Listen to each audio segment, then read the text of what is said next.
After we are clear about the lab preparation of ammonia, let us now talk about the preparation of ammonia with the help of metal nitrides. Now, what are metal nitrides? The metal nitrides are the nitrides of a metal. Which metal are we talking about here? We are talking about magnesium and aluminium. So basically, what we are trying to prepare here is ammonia with the help of these two nitrides. Okay, nitride, as we all know, is a negative ion with a valency 3. So that is nitride. तो basically हम जो prepare करते हैं nitrides of metal को कुछ नहीं करते हैं, इसमें सिंपल वार्म वाटर यूज करते हैं.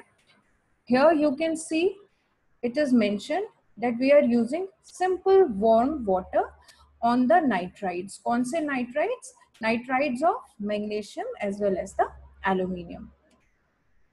And we get magnesium hydroxide और aluminium hydroxide depending upon कि हमने किसका nitride use किया था along with the ammonia. ठीक है. अब बच्चे, this preparation is a much easier preparation of ammonia, right?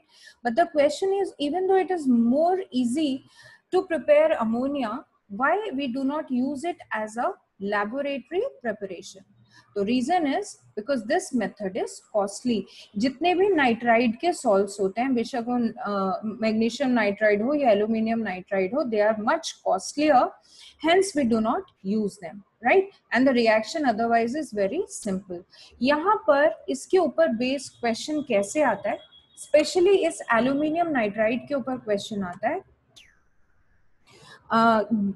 Because aluminium nitride, we can write it as nitride of a trivalent metal. ठीक है. So here the trivalent metal here is aluminium. So ये हमें पता होना चाहिए, trivalent metal है aluminium, और aluminium का नाइट्राइड कौन है? That is aluminium nitride, that is ALN. Here it is. ठीक है. So question आता है एग्जाम में, how will you form ammonia with the help of a nitride of a trivalent metal? तो उसमें आपको जो रिएक्शन लिखना है वो आपको एल्यूमिनियम नाइट्राइड के साथ लिखना है. लेकिन अगर ट्राइवेलेंट मेटल की जगह क्वेश्चन में लिखा हो नाइट्राइड ऑफ अ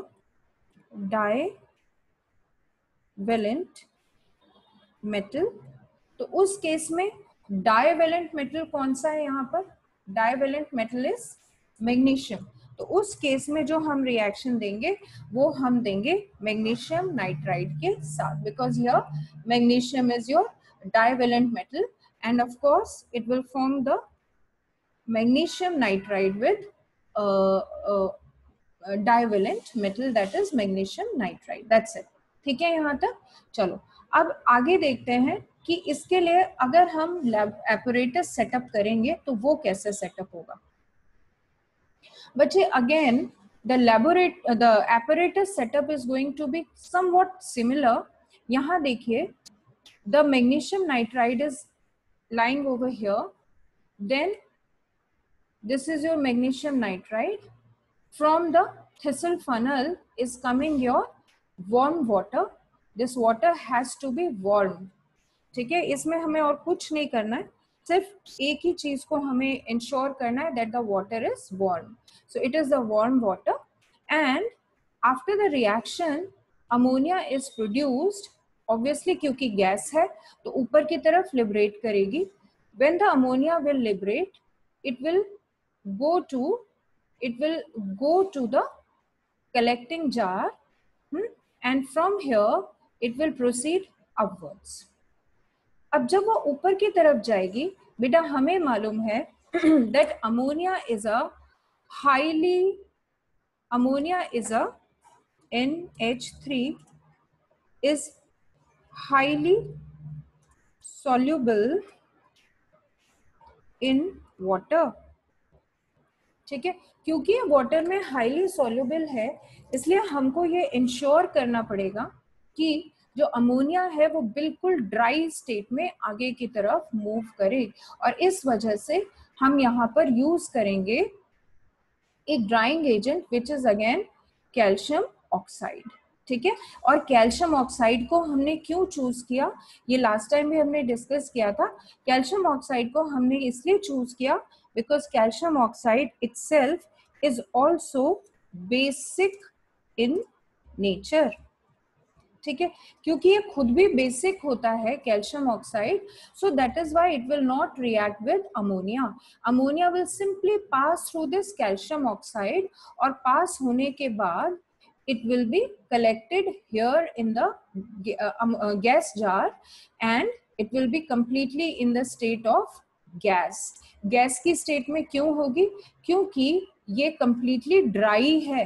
अगर किसी भी वजह से ये अमोनिया वेट हो जाए या इसमें किसी भी तरीके का मॉइस्चर आ जाए, तब ये अमोनिया हमें गैस की फॉर्म में नहीं मिलेगी, बल्कि उस वजह से हमें ये एक्वस अमोनिया के फॉर्म में मिलेगी. So I hope this is clear to all. Okay, now let us proceed further. Let us come to the formation of ammonium hydroxide. हाँ, यहाँ बच्चे एक चीज और देख लो, how is the ammonia gas collected. बिल्कुल जैसे लैब प्रिपरेशन में कलेक्ट हुई थी, सेम चीज हम यहाँ लिखेंगे. It will be collected by the downward displacement of air. जैसे पिछली बार था, सेम चीज होगी इसमें. ठीक, quicklime is used here as a drying agent. ये जो टावर था ये पूरा का पूरा जिसमें हमने कैल्शियम ऑक्साइड भरा हुआ था, ये हमारा क्विकलाइम यहाँ पर पैक थी. ठीक है, अब चलो आते हैं हम एक्वस अमोनिया की प्रेपरेशन के ऊपर. अब एक्वस अमोनिया की प्रेपरेशन के लिए हम सबसे पहले कुछ डायग्राम्स देखते हैं.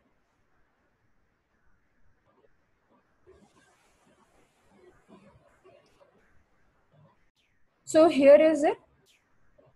बच्चे देखो, अमोनियम हाइड्रोक्साइड.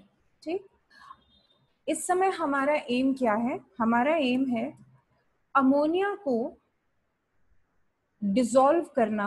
किसमें, वाटर में डिसॉल्व करना. और वाटर में जिस समय अमोनिया डिसॉल्व हो जाएगा, then this ammonia will give us aqueous ammonia. Aqueous ammonia क्या होती है, aqueous ammonia is ammonium hydroxide. ठीक है, ये ध्यान रखना. अगर कोई पूछे कि बताइए अमोनियम हाइड्रोक्साइड क्या है, तो आपको सिंपल कहना है ammonium hydroxide is aqueous ammonia. Aqueous ammonia मतलब ammonia dissolved in water. That's it. When ammonia is dissolved in water, we get aqueous ammonia. And what is aqueous ammonia? That is ammonium hydroxide. ठीक है, अब देखो इसको हमें बनाना कैसे है. देखने में तो बहुत सिंपल लग रहा है कि भाई ठीक है, अमोनिया हमारे पास बनी गई है, अमोनिया को वाटर में डिसॉल्व कर दो, अमोनियम हाइड्रोक्साइड बन जाएगा. But let us see, is it so simple actually. अब देखो बच्चे, ये मैंने एक छोटा सा आपके लिए कुछ डायग्राम्स बनाए हैं. यहाँ पर आप देखेंगे कि ये मैंने लिखा है गैस. इसका मतलब है कि यहाँ पर इस जगह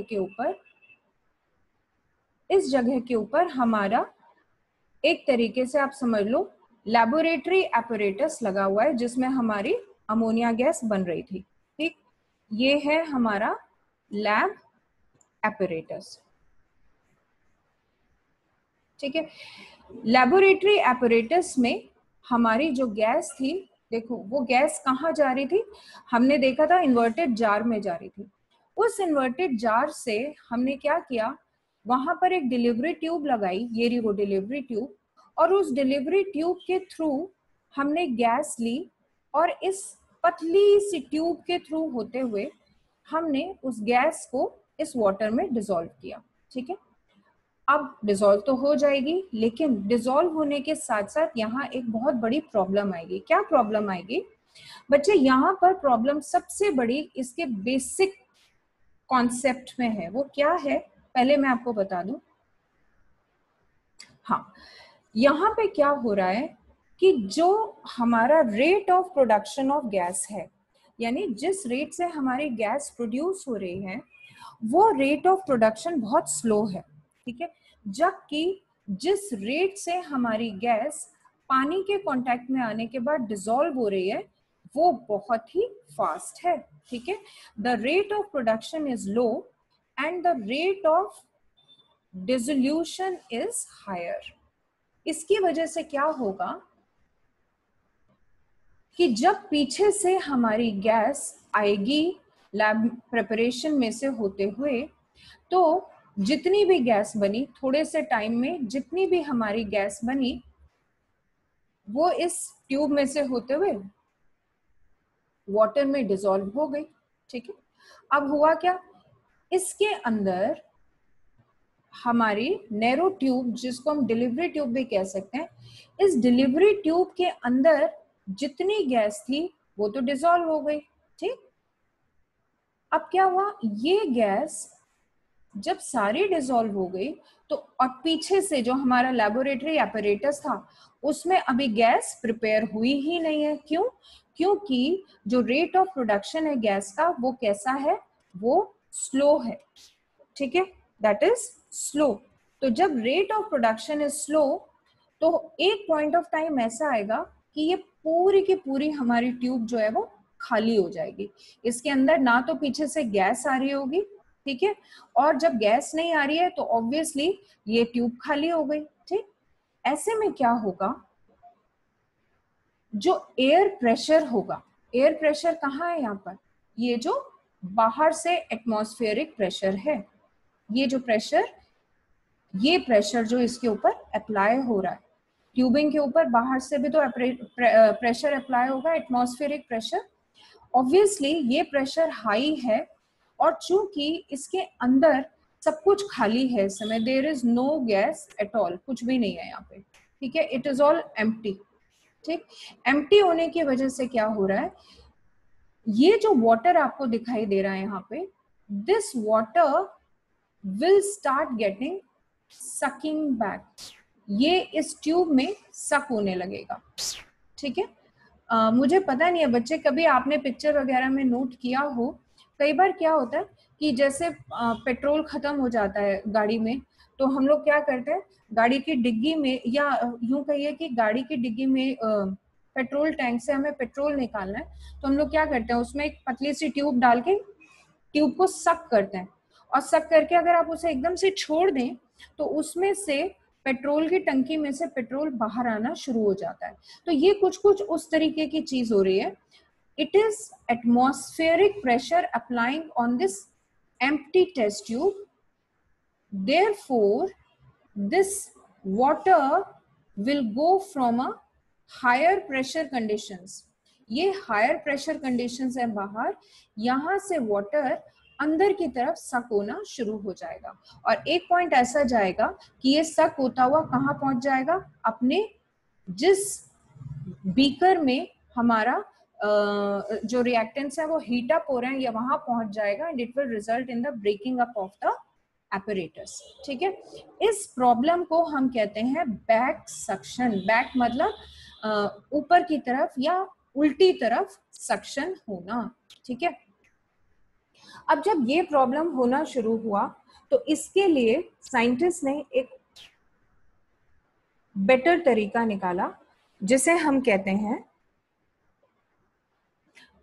we call it as a funnel apparatus, we call it as funnel apparatus। उसमें उन्होंने क्या किया, instead of using a thin tube, जैसे हमने ऊपर एक थिन ट्यूब यूज किया था, उस थिन ट्यूब की जगह, देखो ये थिन ट्यूब यूज हो रहा है यहाँ पे, इस थिन ट्यूब की जगह पर साइंटिस्ट ने कहा कि it is better that we change the narrow tubing with a funnel arrangement. ठीक, फनल अरेंजमेंट क्यों लिया ये हम बाद में देखेंगे, पहले हम ये देखते हैं इससे प्रॉब्लम सॉल्व हुई कि नहीं। उन्होंने देखो फनल को पहले अरेंज कैसे दिया, एक ट्रफ लिया, उसमें वाटर लिया, और वाटर में आप देख पा रहे होंगे कि इस वाटर में यहां तक तो है, देखो ये आपका वाटर, ये रहा आपका वाटर, ठीक है। और इस वाटर से ये जो आप देख रहे हैं फनल, यू कैन सी कि ये फनल इसमें डिप्ड नहीं है, इसके अंदर डूबा हुआ नहीं है। ये फनल मैंने जो अभी डिप करके बनाया है, ये देख रहे हो आप, ये मैंने इस समय डिप किया है, एक्चुअली में डिप नहीं करना है। ये फनल कैसा होना चाहिए, ये फनल बस इतना होना चाहिए कि ये आपके वाटर की सरफेस को सिर्फ टच करे, ठीक है, जैसे ये मैंने ड्रॉ किया है यहाँ पे, you can see that this funnel is only touching the surface of the water, ठीक है। अब क्या होगा, प्रॉब्लम तो अभी भी वहीं की वही है, जो आपकी अमोनिया गैस आ रही है, that ammonia gas is being produced at a lower speed, whereas the rate of dissolution is much higher। तो ऐसे में क्या होगा, क्या बैक सेक्शन बिल्कुल नहीं होगा, ऐसा नहीं है, बैक सेक्शन तो अभी भी होगा, लेकिन अब क्या फायदा होगा हमें, देखो यहाँ पे आप देख पा रहे हैं गैस आई, जितनी भी गैस आई थी इस ट्यूब में वो सारी के सारी डिसॉल्व हो गई, ठीक है। जब डिसॉल्व हुई तो थोड़ा सा बैक सेक्शन हुआ, ये बैक सेक्शन हुआ, किसका बैक सेक्शन हुआ, बैक सेक्शन हुआ वाटर का, ठीक है। जब वाटर का बैक सेक्शन हुआ तो क्योंकि हमारा ये फनल जो था जस्ट इस वाटर की सरफेस पे टच कर रहा था, ठीक, तो जब ये पानी थोड़ा सा इस फनल में चला गया, यहाँ पर आ गया ये वाटर, तो क्या हुआ कि जो इस फनल का कांटेक्ट था वो वाटर से कट हो गया, टूट गया। क्यों टूटा, लेट अस सी। देखो यहाँ पर आप देख पा रहे हैं वाटर है, यहाँ पे there is all water inside it here, ठीक है। जब थोड़ा सा पानी अंदर चला गया तो जो ओरिजिनल लेवल था ऑब्वियसली वो नीचे चला गया, ठीक है। जब पानी अंदर चला गया, इस फनल के अंदर चला गया, यहाँ पे पानी सिर्फ देखो टच, पानी देखो बच्चे सिर्फ टच कर रहा था फनल के साथ।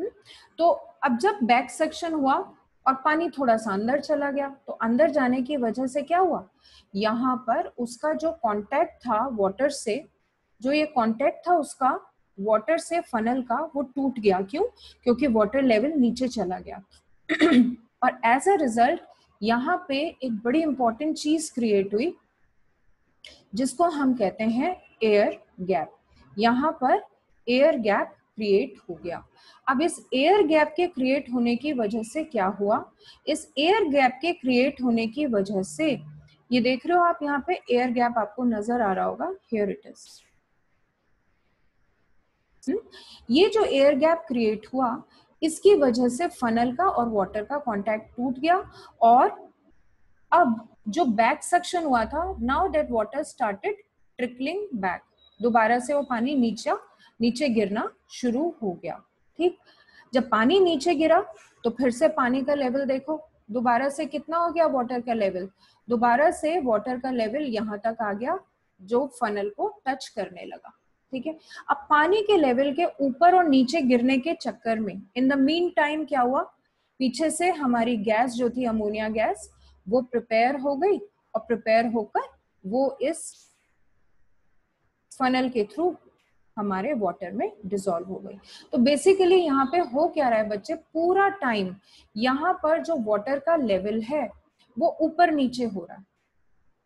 बैक सेक्शन हुआ तो कांटेक्ट टूट गया और एयर गैप आ गया। एयर गैप के आने से जो सक्शन हो रहा था वो सक्शन खत्म हो गया। एक चीज को याद रखना, बैक सेक्शन के लिए it is important that there is a continuous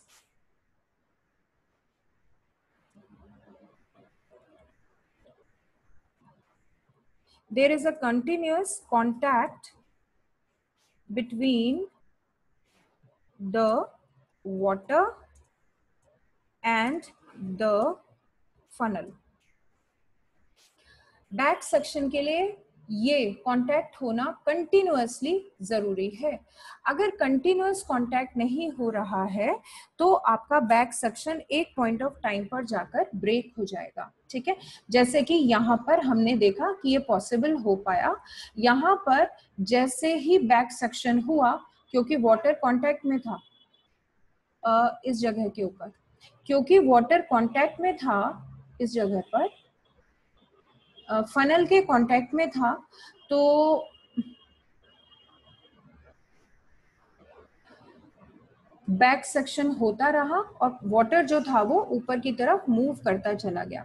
लेकिन यहाँ क्या हुआ, क्योंकि वाटर जो था जब बैक सक हो गया तो बीच में देखो, अगर मैं यहाँ पे भी एक लाइन खींच दूं, कैन यू सी, ये बीच में जो है, ये बीच में there is a air gap, ये एयर गैप है. तो एयर गैप के आने की वजह से जो हमारा कंटिन्यूअस कांटेक्ट था वो ब्रेक हो गया और हमारा बैक सेक्शन रुक गया. तो कहने का मतलब ये है कि फनल अरेंजमेंट से भी ऐसा नहीं है कि टोटल बैक सेक्शन की प्रॉब्लम खत्म हो गई, लेकिन हाँ, इसमें पानी का लेवल ऊपर होता रहा, फिर नीचे होता रहा, एक बार ऊपर एक बार नीचे, और जब नीचे होता था तो साथ में एयर गैप भी क्रिएट होता था. ठीक है, तो एक बार इसको यहां से देख लेते हैं बच्चे. Why was the back suction problem there? Because there was a difference in the rate of production of gas and rate of dissolution of gas in water. ठीक, rate of production is low and rate of dissolution is higher. मतलब जिस rate से gas produce हो रही है वो कम है और जिस रेट से डिसॉल्व हो रही है वो ज्यादा है. ठीक है, here it is. अच्छा, ये दोनों डायग्राम्स आप लोग याद कर लेंगे, ये एग्जाम में आता है. अगर बैक सेक्शन एक्सप्लेन करने के लिए आता है तो आपको ये दोनों डायग्राम बनाने हैं. इसमें सिर्फ एक डायग्राम बनाने से पता नहीं चलेगा, दोनों डायग्राम बनाना, और जो सेकेंड डायग्राम बनाओगे उसमें आपको मार्क्स जो मिलेंगे वो आपको इसके बेसिस पर मिलेंगे. अगर आपने एयर गैप ड्रॉ नहीं किया तो मार्क्स नहीं मिलेंगे.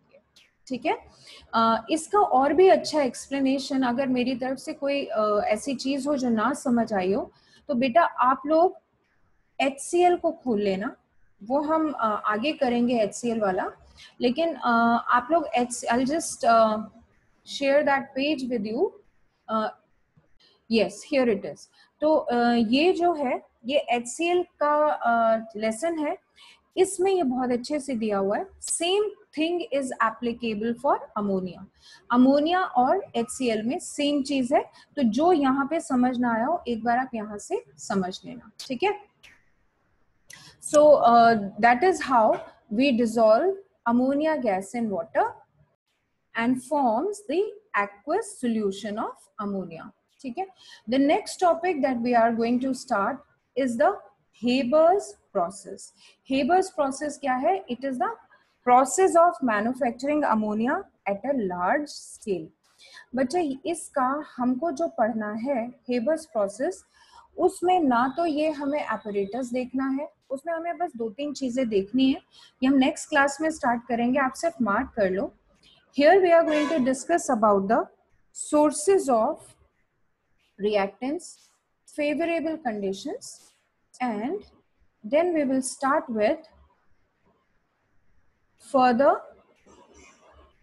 reactions of Haber's process. ठीक है.